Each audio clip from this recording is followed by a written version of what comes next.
अब देखो बच्चों, अब हम आ जाते हैं, नेक्स्ट है ऑक्साइड्स ऑफ नाइट्रोजन। तो हमें नाइट्रोजन के ये ऑक्साइड्स देखने हैं, NO, N2O, N2O3, N2O4, NO2 और N2O5। इनमें जो क्वेश्चन आता है, एक तो आता है कि इनमें से कौन सा पैरामैग्नेटिक है, कौन सा डाईमैग्नेटिक है, इनमें से कौन सा NO जो नाइट्रोजन ऑक्साइड है वो कलर्ड है, कलर्ड सॉलिड में है या कलर्ड गैस में है। ओके, तो इस तरह के क्वेश्चंस आते रहते हैं। इनमें से कौन कौन से ऑक्साइड न्यूट्रल है, कौन एसिडिक है, सबसे ज्यादा एसिडिक कौन है। तो देखो हम एक एक करके समझेंगे।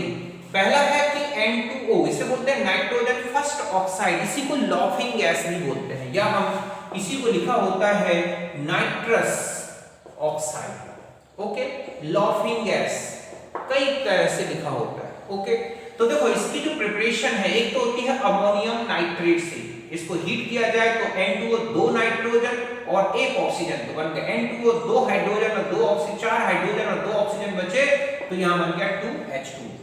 इसके अलावा अभी आपने देखा था मैंने नाइट्रोजन जिंक और डाइल्यूट नाइट्रिक एसिड की रिएक्शन से भी N2O बना था। ओके, कि पहले जिंक और नाइट्रिक एसिड से रिएक्शन हुई, जिंक नाइट्रेट और निसेंट हाइड्रोजन और नाइट्रिक एसिड की रिएक्शन से N2O बना। इस तरह से कुल मिलाकर यहां पर भी N2O इस तरह से प्रिपेयर किया जाता है। फिर ये है कलरलेस न्यूट्रल गैस। ओके, कैसी है ये कलरलेस न्यूट्रल गैस? इसका यूज एनेस्थेटिक के रूप में भी होता है, एनेस्थीसिया है बेहोशी करने में, और एक लाफिंग गैस के नाम से भी जाना जाता है। इसका स्ट्रक्चर देखो बच्चों, नाइट्रोजन में कुल 5 इलेक्ट्रॉन होते हैं, 3 नाइट्रोजन इसके और 3 नाइट्रोजन में से 3 इलेक्ट्रॉन इसके, तो यहाँ ट्रिपल बॉन्ड और अपना एक लोन पेयर उठा के किसको दे देता है ये ऑक्सीजन। तो एक तो इस तरह से रेजोनेंस स्ट्रक्चर है, या फिर ऐसा हो सकता है कि नाइट्रोजन और ऑक्सीजन के बीच में डबल बॉन्ड आ गया, यहाँ पर नाइट्रोजन ने अपने 2 इलेक्ट्रॉन इस तरफ यूज किए, तो 5 में से 2 यहाँ 2 यहाँ, तो कितने हो गए 4, 1 बच गया। वो 1 इलेक्ट्रॉन इस नाइट्रोजन के पास आ जाएगा, क्यों? क्योंकि नाइट्रोजन का लोन पेयर तो अभी बचा रहेगा, और 1 इलेक्ट्रॉन ये बचा नाइट्रोजन का थर्ड वैलेंसी का, और 1 इससे ले लिया, तो कुल मिला के यहाँ, तो इसमें जो इलेक्ट्रॉन्स होते हैं वो पेयर्ड ही रहते हैं, मींस ये पैरामैग्नेटिक नहीं होता, कैसा होता है डायामैग्नेटिक। इसका मतलब है कि इसमें कोई भी इलेक्ट्रॉन अनपेयर्ड नहीं है, या तो इस फॉर्म में है या इस फॉर्म में है, और ये लीनियर स्ट्रक्चर होता है, 113 पिकोमीटर, 119 पिकोमीटर, और इस तरह से ये क्या है, एक लीनियर स्ट्रक्चर होता है। ओके, फिर हम आ जाते हैं, दूसरा है नाइट्रोजन सेकंड ऑक्साइड, ये इसी को बोलते हैं नाइट्रिक ऑक्साइड। नाइट्रिक ऑक्साइड का प्रिपरेशन इस तरह से होता है, ferrous sulphate, sodium nitrate, nitrite और H2SO4, तब यहां पर बनता है इस तरह से NO। और अभी आपने देखा था नाइट्रेट ग्रुप भी हो, NO3 हो, सोडियम नाइट्रेट भी ले लिया जाए और H2SO4 और फेरस सल्फेट से रिएक्शन करा दे, तो भी इसमें क्या बन जाता है, NO बनता है। तो इस तरह से यहाँ पर NO की प्रिपरेशन होती है। इसके अलावा आपने कॉपर और डाइल्यूट नाइट्रिक एसिड की रिएक्शन में भी देखा था, NO यहाँ प्रिपेयर्ड होता है। अब आता है इसके बारे में, तो ये कलरलेस गैस है, न्यूट्रल है, और इसके अलावा पैरामैग्नेटिक नेचर शो करता है। इसका मतलब इसमें 1 इलेक्ट्रॉन अनपेयर्ड होता है, और वैसे भी इसका बॉन्ड ऑर्डर 2.5 आता है। वो इस तरह से है, ऑक्सीजन ने अपने 2 इलेक्ट्रॉन, नाइट्रोजन ने अपने 2 वैलेंस इलेक्ट्रॉन यूज किए, तो 1 नाइट्रोजन का वैलेंस इलेक्ट्रॉन अभी भी बचा हुआ है। या फिर इस तरह से नाइट्रोजन का ये इलेक्ट्रॉन ट्रांसफर यहां हो जाए ऑक्सीजन में, तो भी नाइट्रोजन में अभी भी एक और इलेक्ट्रॉन बना रहता है। ऐसे में ये पैरामैग्नेटिक नेचर का होता है।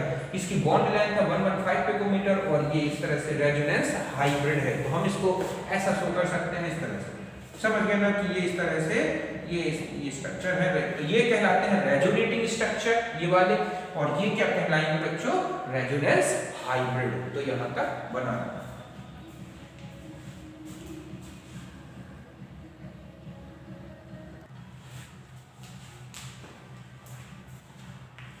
अब देखो बच्चों, नेक्स्ट है N2O3 नाइट्रोजन थर्ड ऑक्साइड, या die nitrogen try oxide. Okay, तो ये NO और N2O2, ओके, ये N2O4, इसकी रिएक्शन है N2O4, 2NO और N2O4 की रिएक्शन से बनता है N2O3। हम ऐसे भी ले सकते हैं NO+, ठीक है, तो इस तरह से NO2, इनकी रिएक्शन से बन जाता है N2O3। ये एक ब्लू सॉलिड होता है, एसिडिक नेचर का है और डायामैग्नेटिक है, मींस इसमें कोई भी अनपेयर्ड इलेक्ट्रॉन नहीं होता। इसके स्ट्रक्चर को अगर आप देखें तो इस तरह से है कि यहाँ पर एक डबल बॉन्ड और एक कोऑर्डिनेशन बॉन्ड ऐसा, या फिर हम इसको इस तरह से कर सकते हैं, रोटेट कर सकते हैं। तो ये दो रेजोनेटिंग स्ट्रक्चर है, ये इनके बॉन्ड पैरामीटर्स हैं।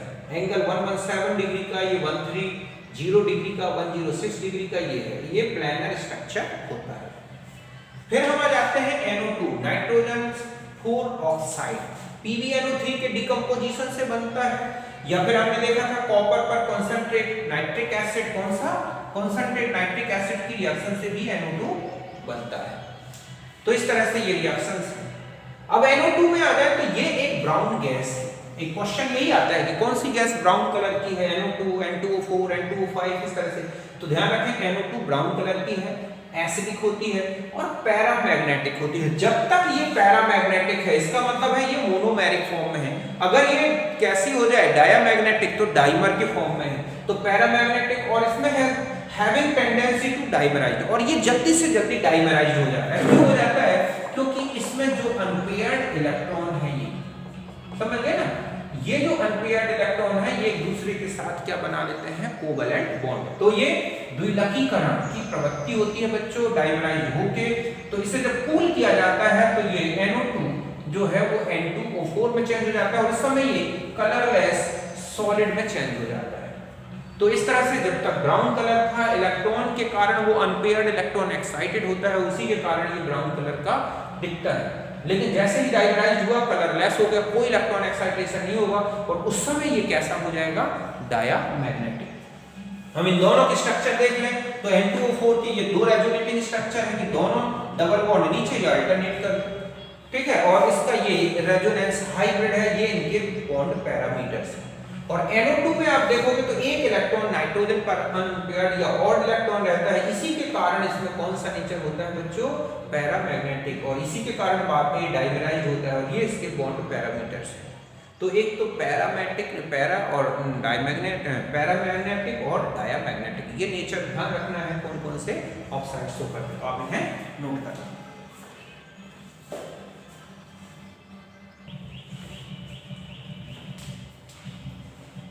अब देखो बच्चों, लास्ट ऑक्साइड नाइट्रोजन का ये है N2O5 नाइट्रोजन पेंटा ऑक्साइड, या सॉरी नाइट्रोजन 5 ऑक्साइड, ये नाइट्रोजन डाइनाइट्रोजन पेंटा ऑक्साइड। इसकी प्रिपरेशन होती है HNO3 पर P4O10 की रिएक्शन कर दें तो सीधा है फास्फोरस यहाँ आ जाएगा और जो नाइट्रोजन है वो इधर आ जाता है। तो इस तरह से 2N2O5 प्लस 4HBO3, ओके। और ये कलरलेस सॉलिड है और एसिडिक होता है। तो देखो अब दो ही कंपाउंड या दो ही ऑक्साइड्स ऐसे थे जो कलर्ड थे। एक तो N2O3, उसमें ब्लू कलर होता है NO और N2O3 के कारण, N2O4 के कारण है। और एक था NO2, ओके, जो कि ब्राउन कलर का है। बाकी सभी कलरलेस सॉलिड्स फॉर्म में ये है। और ये इनकी स्ट्रक्चर है कि दोनों डबल बॉन्ड ऊपर कर दें, अल्टरनेट कर दें, और इस तरह से ये है बॉन्ड पैरामीटर्स। अगर आपसे इनकी एसिडिक स्ट्रेंथ पूछ ले तो ऑलरेडी मैं बता चुका हूं, फिर भी देखें कि NO और N2O ये तो नाइट्रोजन के न्यूट्रल ऑक्साइड है, ठीक है, दोनों ऑक्साइड्स न्यूट्रल हैं। बट ये इनकी जैसे जैसे आप इसमें देख रहे हैं कि ऑक्सीडेशन नंबर बढ़ता जा रहा है, ठीक है, 3+, 4+, 5+, एसिडिक स्ट्रेंथ बढ़ती जाती है। N2O3 ये एनहाइड्राइड है नाइट्रस एसिड का, N2O4 एक मिक्स्ड एनहाइड्राइड है और ये है नाइट्रिक एसिड का एनहाइड्राइड। तो इस तरह से ये थे नाइट्रोजन के ऑक्साइड्स, हैं नोट करना।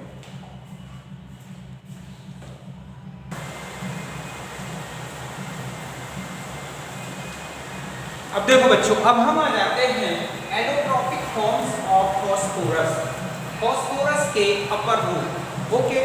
तो आप देखोगे कि यहाँ पर जो हम डिस्कस करेंगे फॉस्फोरस के एलोट्रॉप्स, वो है एक व्हाइट फॉस्फोरस, ठीक है, रेड फॉस्फोरस और ब्लैक फॉस्फोरस, इनकी प्रॉपर्टीज और इनके स्ट्रक्चर्स के बारे में। तो देखो पहले हम लेंगे व्हाइट या येलो फॉस्फोरस। तो जब ये बिल्कुल प्योर फॉर्म में होता है, ओके, तब ये बिल्कुल व्हाइट दिखता है, वैक्सी सॉलिड टाइप का। लेकिन अगर काफी लंबे समय तक लॉन्ग स्टैंडिंग एयर में कर दें, खुला रख दें, तो या फिर कहें कि इसको लॉन्ग स्टैंडिंग में रखें इनर्ट एटमॉस्फेयर में, तो उसकी सरफेस पर कुछ येलो दिखने लगता है, जो कि व्हाइट और रेड के मिलने के कारण। समझ लेना कि लॉन्ग स्टैंडिंग तो ये कैसा दिखता है, येलो कलर का। वो क्यों होता है, क्योंकि व्हाइट फास्फोरस की सरफेस में जब रेड बन जाएगा फास्फोरस तो वो येलो कलर का दिखता है। ओके, तो यही लिखा है बच्चों कि शुद्ध रूप सफेद होता है, किंतु लंबे समय में ये क्या हो जाता है, पीला हो जाता है, क्योंकि उसकी सरफेस पे लाल फास्फोरस बनने लगता है। दूसरा है ये natural form of phosphorus. Phosphorus का ये नेचुरल फॉर्म है, यही फॉर्म मिलता है फास्फोरस का एटॉमिक नेचर में। ये फास्फोरस का प्राकृतिक रूप है। ओके, नेक्स्ट है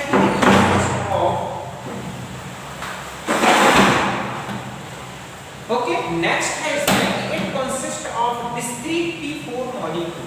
आप देखोगे कि इसमें फास्फोरस इस तरह से P4 फॉर्म में रहता है, ये टेट्राहाइड्रल फॉर्म में पाया जाता है। तो इस तरह के डिस्क्रीट मॉलिक्यूल्स एक दूसरे के साथ होते हैं और यही कारण है कि ये एक मॉलिक्यूलर क्रिस्टल है और वैक्सी सॉलिड होता है।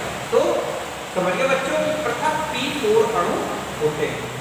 It is less stable, more reactive than other allotropes due to angular strain in P4 molecule। ये सबसे ज्यादा रिएक्टिव फॉर्म है फास्फोरस का। रीजन है कि P4 मॉलिक्यूल में sp3 हाइब्रिडाइजेशन होने के बाद भी ये एंगल कितने का आ जाता है बच्चों, 60 डिग्री का। इससे मॉलिक्यूल में एक एंगल स्ट्रेन आता है, जिसके कारण स्ट्रैंड स्ट्रक्चर हो जाने से ये एटम्स इजीली क्या हो जाते हैं, ब्रेक हो जाते हैं। समझिए बच्चों, कम स्थायी है, अन्य अपर रूपों से बहुत अधिक क्रियाशील है, क्योंकि P4 अणु में कोण तनाव होता है। मैं पहले भी कई बार बता चुका हूँ। नेक्स्ट है कि it is translucent and vaccine solid.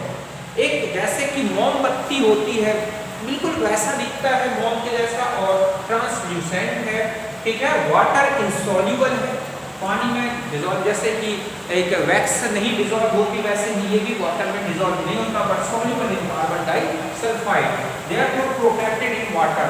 और इसी प्रॉपर्टी के कारण कि मतलब ये वाटर इनसॉल्युबल है, इसलिए इसको वाटर में क्या किया जाता है, प्रोटेक्ट करके रखा जाता है। तो ये ऑब्जेक्ट होता है कि फास्फोरस का कौन सा फॉर्म वाटर में प्रोटेक्ट किया जाता है, या हम ये कहें कि किसको वाटर में प्रोटेक्ट किया जाता है, तो वो है फास्फोरस। समझिए बच्चों की अणुपारदर्शी मोम के जैसा ठोस, जल में एब्ले, बट कार्बन डाइऑक्साइड सल्फाइड में ब्ले होता है, जल में सुरक्षित रखा जाता है।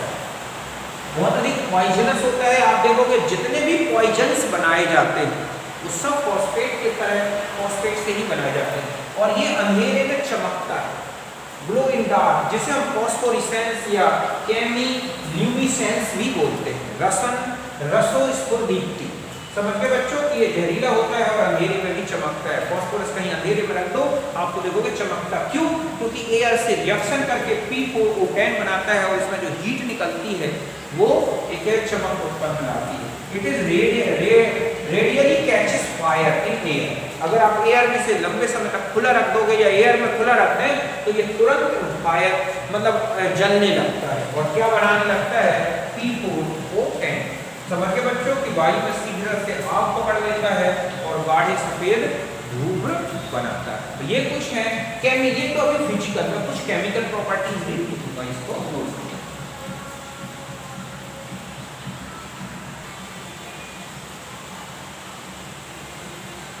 अब देखो बच्चों, ये कुछ इंपॉर्टेंट रिएक्शंस हैं इसकी, P4 और NaOH और H2O। अभी हम जब PH3 कंपाउंड्स ऑफ फास्फोरस पढ़ेंगे तब हम देखेंगे कि PH3 की प्रिपरेशन मेथड में ये यूज होता है। यहाँ पर ये 0 स्टेट में है, यहाँ पर +1 स्टेट में है। आप देखोगे यहाँ पर कितनी स्टेट हो गई, H2, ठीक है, PO2। तो यहाँ पर H3 PO2 के फॉर्म में है, +1 है, और यहाँ -3 के फॉर्म में। ये डिसप्रोपोर्शनेशन रिएक्शन है। ऐसे ही अगर इसको एयर में रखते हैं, इसको जलाते हैं तो क्या बनता है, P2O5। क्लोरीन से रिएक्शन करता है तो बनता है इस तरह से PCl3। अगर आप इसे बैलेंस करें तो 4 और ये हो गए 12, यहाँ 6। P4 और मैग्नीशियम से रिएक्शन होती है तो यहाँ पर बन जाता है ये इस तरह से मैग्नीशियम फॉस्फाइड। HNO3 से अब मैंने आपको बताया था कि HNO3 और फास्फोरस की रिएक्शन होती है तो फास्फोरिक एसिड बन जाता है। H2SO4 भी फास्फोरिक एसिड बनाता है, क्योंकि ये दोनों ऑक्सीडाइजर हैं और ये फास्फोरस को P4S3 फास्फोरिक एसिड में ऑक्सीडाइज कर देते हैं। ओके, उसको नोट करें।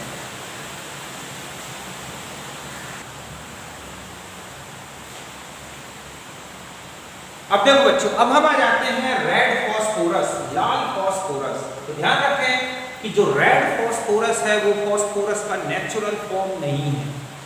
व्हाइट फास्फोरस जो होता है उसको इनर्ट एटमॉस्फेयर में कुछ दिनों के लिए लगभग 573 केल्विन पर जब रखा जाता है तो बनता है रेड फास्फोरस। तो ध्यान रखें कि ये जो टेम्परेचर है 573 केल्विन, ये व्हाइट फास्फोरस और रेड फास्फोरस का एक ट्रांजिशन टेम्परेचर है। समझ गए बच्चों कि अगर आपसे पूछ लिया जाए कि व्हाइट फास्फोरस और रेड फास्फोरस में जो ट्रांजिशन टेम्परेचर है वो क्या है, तो ये है 573।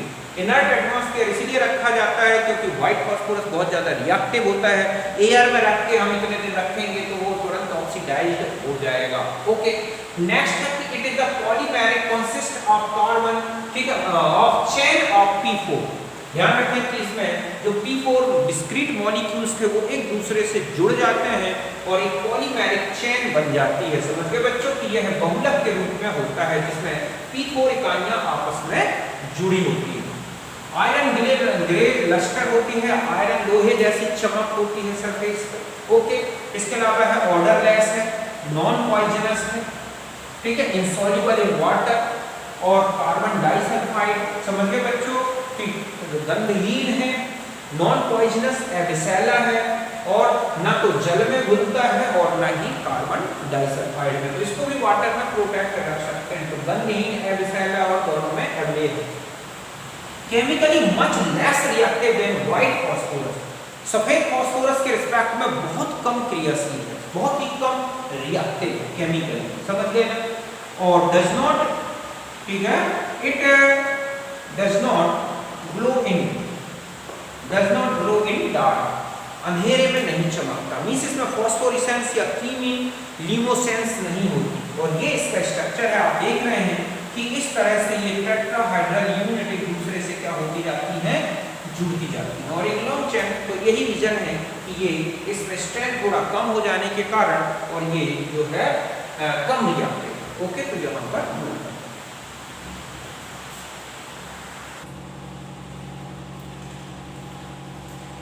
अब देखो बच्चों, कुछ रेड फास्फोरस की केमिकल प्रॉपर्टीज और बता दूं मैं। रेड फास्फोरस एक तो सब्लिमेज होता है एट 290 डिग्री सेंटीग्रेड पर और इग्निशन टेम्परेचर है 260 डिग्री सेंटीग्रेड, मतलब इस टेम्परेचर पर ये जलने लगता है। ओके, और इस पर ऊर्ध्वपातित होता है। सोडियम से रिएक्शन करा दें तो बनता है Na3P। NaOH से कोई रिएक्शन नहीं करता। ऑक्सीजन से रिएक्शन करानी है तो इस टेम्परेचर पर हीटेड करना होगा, जलाना होगा, तब ये P2O5 बनाता है। अब हम आ जाते हैं ब्लैक फास्फोरस। तो देखो, ब्लैक फास्फोरस के 2 फॉर्म्स हैं, अल्फा ब्लैक और बीटा ब्लैक। दो, समझ गए बच्चों कि जो काला फास्फोरस वो 2 रूपों में मिलता है, अल्फा ब्लैक फास्फोरस और बीटा ब्लैक। अल्फा ब्लैक कैसे बनाया जाता है, तो रेड फास्फोरस को 803 केल्विन पर सील्ड ट्यूब में रखा जाता है, तब अल्फा ब्लैक फास्फोरस बनता है। ये सब्लिमेज होता है एयर में और ओपिक होता है। ओपिक मतलब जो है अपारदर्शी। व्हाइट फास्फोरस को जब इतने टेम्परेचर पर हाई प्रेशर में तब बनता है बीटा ब्लैक फास्फोरस। रेड से बनता है अल्फा और व्हाइट से बनता है बीटा। और ये does not burn up to 673 kelvin, ये इतने हाई टेम्परेचर तक नहीं जलता। मींस इससे अधिक टेम्परेचर रखेंगे तब बनाएगा P2O5। इनमें मेटालिक लस्टर होती है, ब्लैक सी चमक होती है जैसे कि ग्रेफाइट में दिखती है। Most inactive form of phosphorus, ये सबसे ज्यादा इनएक्टिव फॉर्म है। Insoluble in carbon dioxide and water. इसके अलावा हम देखेंगे कि इसमें भी कोई क्यूमुलेसेंस या फास्फोरेसेंस नहीं होता। और अगर आप इसका स्ट्रक्चर देखें तो बिल्कुल ग्रेफाइट जैसा ही स्ट्रक्चर दिखता है इसका। इसमें फास्फोरस इस तरह से अरेंज होते हैं और सीट स्ट्रक्चर दिखता है इसका ऐसे। ओके, ये है इस तरफ। फिर यहाँ से आगे चलेंगे। ओके, तो यहाँ फास्फोरस ऐसे फिर जुड़ा होगा, तो हर एक फास्फोरस की वैलेंसी जो है वो 3 होती है ऐसा। तो ये सीट स्ट्रक्चर मिलता है किसमें बच्चों, फास्फोरस। तो इसको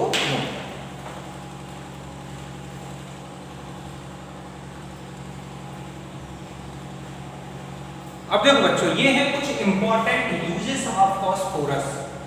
red phosphorus used in match industry, माचिस का जो रोगन होता है साइड में जो केमिकल लगा होता है वो रेड फास्फोरस होता है उसमें। Yellow phosphorus used for rat poison, rat poison आता है जो चूहा मार, उसमें भी व्हाइट फास्फोरस या येलो फास्फोरस होता है। P4 used for the preparation of, ठीक है, PbR3, HbR3, PH3, इनके प्रोडक्शन में यूज होता है P4 व्हाइट फास्फोरस जो है। P32 आइसोटोप है, used for treatment of leukaemia cancer, इसमें यूज होता है, ठीक है। यूज्ड फॉर स्मोकिंग स्क्रीन बनाने में होता है। Used for alloys formation, phosphorus bronze होता है, ठीक है, फास्फोरस सी और Zn से बनता है। इसके अलावा calcium phosphide used for Holmes signal. तो ये कुछ इंपॉर्टेंट यूजेस थे किसके, फास्फोरस के। ओके, तो यहाँ तक। अब हम नेक्स्ट वीडियो में मिलेंगे जिसमें हम लेंगे कंपाउंड्स ऑफ फास्फोरस। ओके, नमस्कार, थैंक यू।